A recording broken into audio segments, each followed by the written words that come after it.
The conditions are very dire for people. In some of these areas, they're only accessible by helicopter or by walking in. So we have to travel to the closest point and then walk in with supplies. International Medical Corps' mobile medical unit went to a very hard-hit area in the far reaches of southwestern Haiti called Roche, Bateau. Every single home we saw was either damaged or destroyed. We went to the main clinic in town, and the clinic had not been opened since before the storm. We were bringing supplies and doctors and nurses with us. As word got out in the community, dozens and dozens of people showed up. In all, I would say we probably treated between 80 and 100 patients in the course of a few hours. Many of the cases we saw were lacerations. People had a lot of wounds on their feet and on their hands. Children with infected wounds, some on their faces. We did have cases of people being extremely dehydrated. There is no access to clean water in these communities. We're very concerned about outbreaks of diseases, particularly cholera.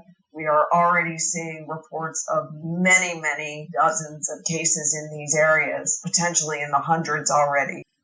The Haitians we met with are just extraordinarily grateful and helpful and working together to get to the people who need it most.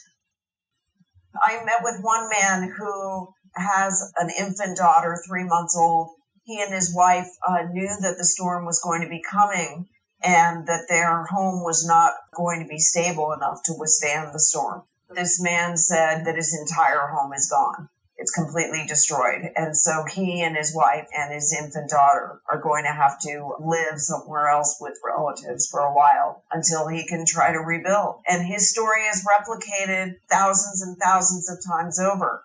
In this one community, every single home was damaged, 100%.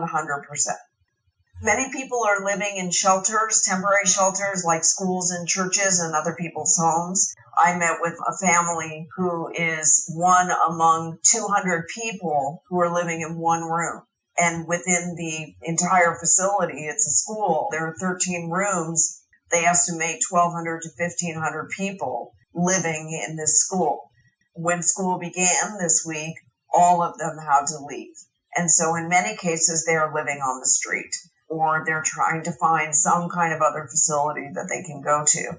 They fled with only the clothes that they were wearing. They don't have mattresses. They're in many cases sleeping out in the open. And these are families with multiple children. The family I spoke to, they had 6 children. The International Medical Corps is working with local health officials and doctors and nurses who work here and want to help their own communities. In many cases, we're working with people who have lost their own homes, who have had their own loved ones injured or killed, and they are going back to work. The head of one of the hospitals where we are supporting in Lakai, he himself is staying in a shelter. He lost his home. And so these are the people who work for us and with us and who we are supporting and trying to help them get back on their feet and be able to recover.